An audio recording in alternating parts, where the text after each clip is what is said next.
વાત કરીએ સુરતની તો સુરતના સિંગણપુરમાં પોલીસે વાહન ચેકિંગ હાથ ધર્યું હતું, જ્યાં પોલીસે શંકાસ્પદ કાર ચેક કરી હતી ત્યારે કારમાંથી 78.77 એમડી ડ્રગ્સ મળી આવ્યું હતું, જ્યાં પોલીસે એમડી ડ્રગ્સ સાથે એકની ધરપકડ કરી છે।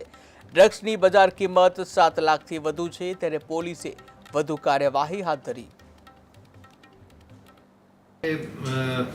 સિંગણપુર પોલીસ સ્ટેશનની અંદર એક એનડીપીએસનો ગુનો રજીસ્ટર કરવામાં આવેલો છે। આપ જાણો છો તેમ શસ્ત્રની ટીમ એક પોલીસ દ્વારા બનાવવામાં આવેલી છે। આ ટીમ દ્વારા આખા સુરત શહેર પોલીસ સ્ટેશનના તમામ પોલીસ સ્ટેશન વિસ્તારોમાં એ ટીમ દ્વારા સઘન ચેકિંગ એવું કરવામાં આવતું હોય છે।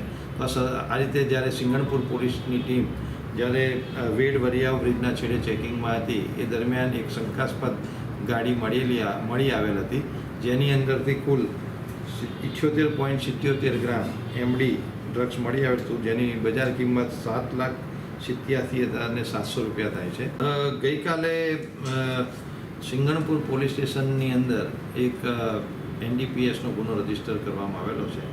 આપ જાણો છો તેમ શસ્ત્રની ટીમ એક પોલીસ દ્વારા બનાવવામાં